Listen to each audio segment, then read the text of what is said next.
இப்போ மோகன்சி இருக்கிறாரு, நல்லவேளை ஞாபகப்படுத்தினீங்க. இப்ப அவரு வந்து என்ன பண்றாரு, நாடக காதல்ன்னு சொல்லி அவருடைய அந்த நிலைப்பாட கொண்டு வராரு.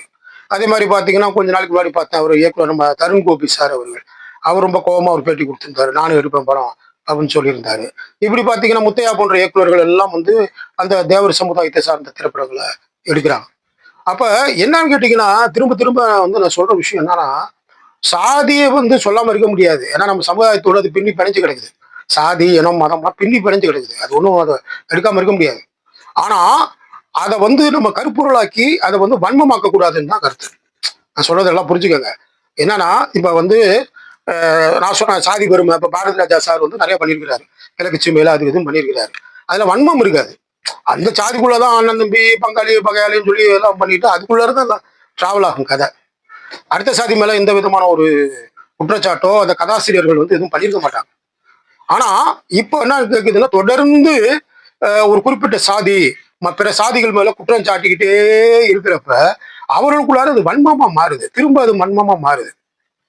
ஒரு கிராமத்துல நடக்கிற கலவரம் வந்து இப்ப திரும்ப சினிமால நடக்கிற மாரி ஆயிரும். இததான் நம்ம வந்து மறுக்கிறோமே தவிர, நீங்க தாராளமா சொல்லுங்க. சாதியினுடைய வரலாற சொல்லுங்க. ஒடுக்கப்பட்டத, நசுக்கப்பட்டத தாராளமா நம்ம சொல்லலாம். தவறு கிடையாது.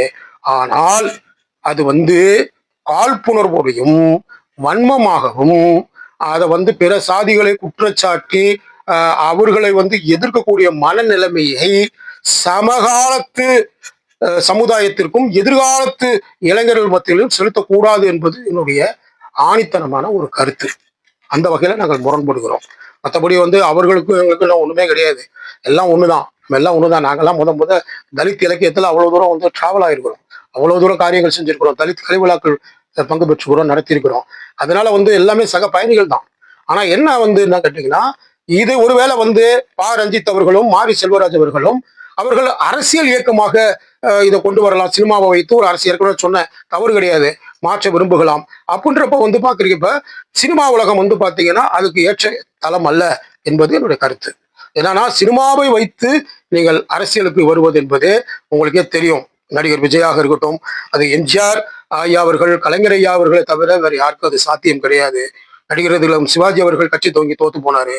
கமலஹாசன் அவர்களுடைய நிலைப்பாடு என்ன நம்ம பார்க்கிறோம். எத்தனையோ பேர் வந்து அந்த திரை புகழை வைத்துக்கொண்டு அவர்கள் கட்சி துவங்க வேண்டும் என்கிற, அரசியலாக்க வேண்டும் என்ற அந்த சிந்தனை மிகவும் கடுமையானது என்பது என்னுடைய கருத்து.